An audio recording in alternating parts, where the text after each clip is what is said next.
every executive or board level conversation I have about this, people are sort of asking, they recognize the importance of it, they're asking what to do. And that's the void that Gruve walks into. AI has entered the workforce. So it is in no way a hypothetical saying there will be some flattening of the workforce. We're going to see a rebalancing of power between talent and management. It'll be important for these AI employees to work alongside human employees. AI readiness, really, you do need to start at the top. We need full corporate executives, chief executive officer, and ideally board level buy-in to this. Data is the lifeblood of models, right? The most compelling, strategically valuable AI use cases will be cases in which a company has an advantage because it has a data pipeline feeding into models that allows it to do something in a way that's superior to or better than competitors.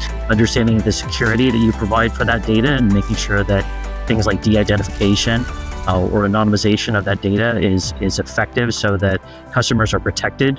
Toby, we're delighted to have you on board at Gruve as an advisor. We know that your ability to enable us in helping enterprise companies at the board level both understand the value and impact of AI will be absolutely unprecedented.